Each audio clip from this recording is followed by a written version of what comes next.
guest with us today, and we're discussing the nightclub mass shooting that took place in Orlando, Florida at Pulse nightclub at exactly 2 a.m. Sunday.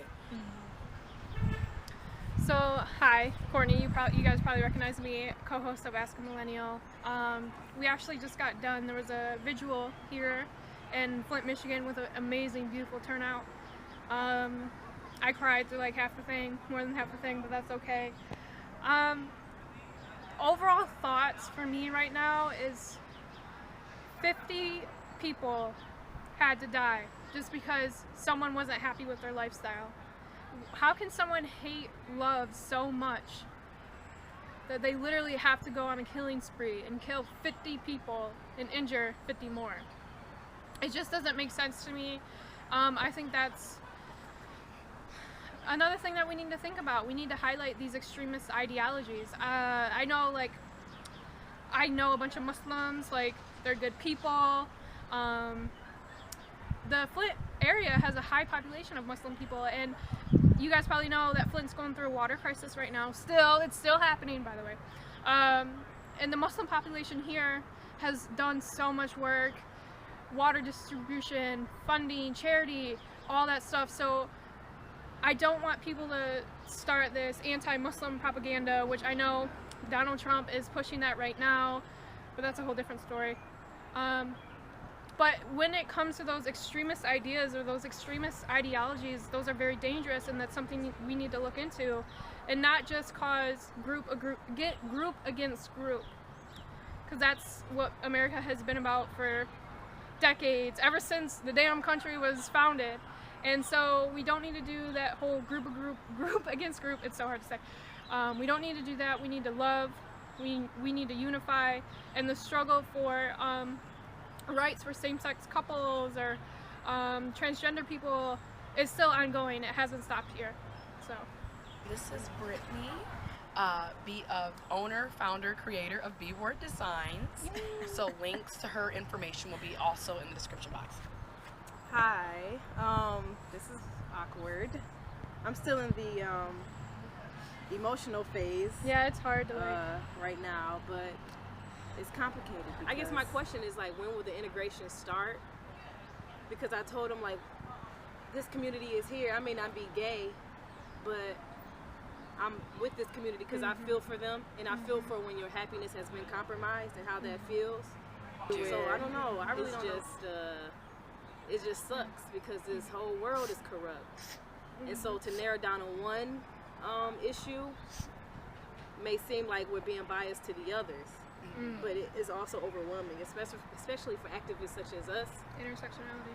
It's like you want to make sure everybody sees that we are shedding light on their issues as well. And when it's close to home, like this is. Megan also has her own media. Meso Media. Meso I really should have Media. thought about the name before And I created that it. So unique. her I love links it. will be in the description box below. So like I said, media, film, she edits, she does it all. So what are your thoughts? When it comes down to it, this is really about a man who lost control because he saw two other people kissing. How weak do you have to be to lose control, that you fly into a murderous rage and have to go murder 49 people and leave over 50 in the hospital? How little control do you have over yourself? And it's really unfortunate because there's been far too many losses of control. You saw that with Stanford, the loss of control of Brock Turner, who couldn't, keep his hands to himself, and then it's just coming out now that, he was taking photographs of his victims' breasts. You have shootings happening because people lose control and fly into a rage, and they think that, lead will solve their problems better than words will. Well, I live in Flint, I know better than that.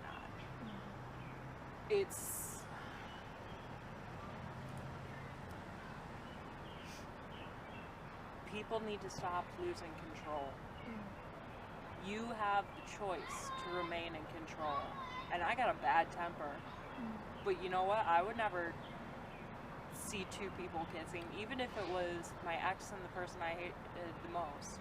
My ex who I still loved and the person who I hated the most. I have that control. Maybe we need to start looking at ourselves and going, what can I do to control myself? But the problem is the people that ask questions like that, they aren't the problem. They're not the ones that are out of control. So how do we bring them back into control? Thank you. And how many more people are going to have to die before it happens? Exactly. That's what I want to say. How many people have to die in this country before we get some serious gun reform laws? And I know people aren't going to agree with me on this because it's such a touchy subject. In the Constitution, the Second Amendment, your right to bear arms.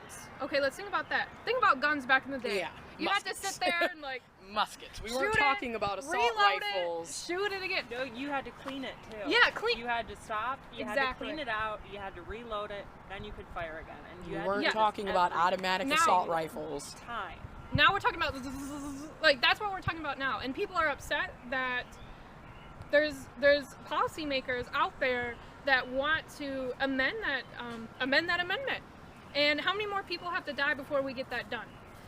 In Sandy Hook, all those kids being murdered, that didn't do it for the country. The day that we decided it was okay to kill children was the Yeah. day it all became okay. Yeah. Yep.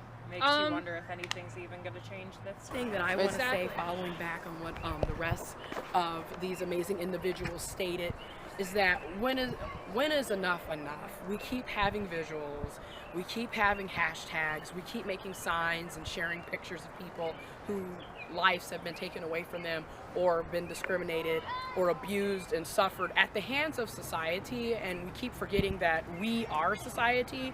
So at the end of the day, it's up to us to change our society for a better place. And like the rest of the individuals who just spoke, you know, when is enough enough? You know, and then what really bothers me, you know, people who know I'm an agnostic humanist, so what bothers me a lot is when you see people who actually have power, like our politicians, our lawyers, our legislation, people who have you know, wealth and power to actually change laws and make lives better. They don't do anything but go on Twitter and tweet about it, you know, or they tell us that we should pray and, you know, we should ask to a higher being, or, you know, we need to just unify. Like, what does unify really mean? Because, like, we keep hearing about these things, but it's not happening. And then you have all these, you know, no offense, but to our politicians, they come out, they do their little nice, catchy speeches, and then, you know, the news media takes over whatever happened, and then a week from here, we're on to something else. So, like, my question is, and like the rest of the individuals who just spoke, what are we going to do the next time it happens? Are we going to come back, do a visual, make signs, make a hashtag, and then wait for another person or a group of people to be murdered, slaughtered, disenfranchised, discriminated, and abused? Or are we going to stop today, look in the mirror, and say enough is enough? For watching. This was Ask a Millennial with Courtney And Gia. and special guests Brittni and Megan. You can find links to how you can get in touch with them, their businesses, and their talents and skills in the description box below. If you have any topics or questions for us on any of your social medias, use hashtag AskAMillennial and we will answer them on our next video.